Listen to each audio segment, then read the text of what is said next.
যমুনা নদীর ওপর নির্মিত রেলওয়ে সেতু দিয়ে সফলভাবে চলল পরীক্ষামূলক ট্রেন।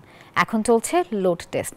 আগামী জানুয়ারির মাঝামাঝি আনুষ্ঠানিকভাবে রেল সেতুটি চালু হবে বলে জানিয়েছে কর্তৃপক্ষ। তবে সেতু চালু হলেও পুরো গতিতে ট্রেন চলতে সময় লাগবে আরও 2 মাস। অবশেষে সত্যি হতে যাচ্ছে স্বপ্ন। উদ্বোধনের দ্বার প্রান্তে যমুনা নদীর উপর আলাদা রেল সেতু। বসুন্ধরা টিস্যুতে ছাড়ের ছড়াছড়ি। বসুন্ধরা টিস্যু নিয়ে এলো নিশ্চিত ছাড়। 2020 সালের আগস্টে বঙ্গবন্ধু রেল সেতুর নির্মাণ শুরু হয়। তখনকার ৯,৭34 কোটির প্রকল্প ব্যয় বেড়ে দাঁড়ায় ১৬,৭৮০ কোটিতে।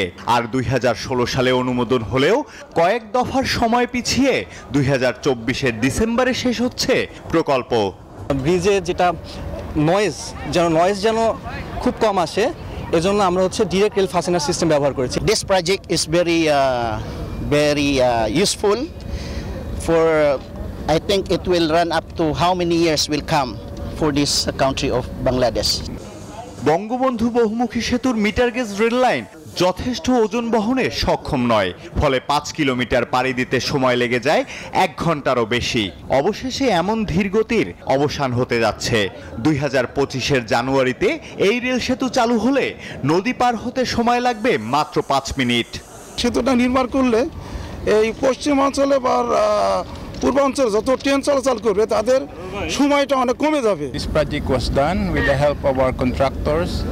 They followed the right specifications for this project. ইতোমধ্যে সেতুটির 49টি পিলারের মধ্যে 9টি পিলারে লোড টেস্ট সম্পন্ন। আসছে জানুয়ারির মাঝামাঝি হবে আনুষ্ঠানিক উদ্বোধন।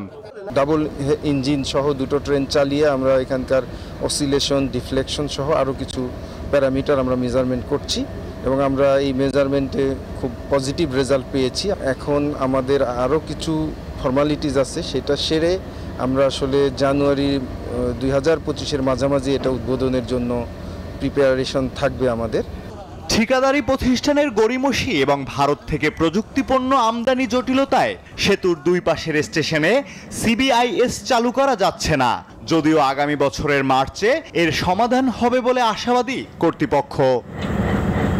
Desk report, news 24।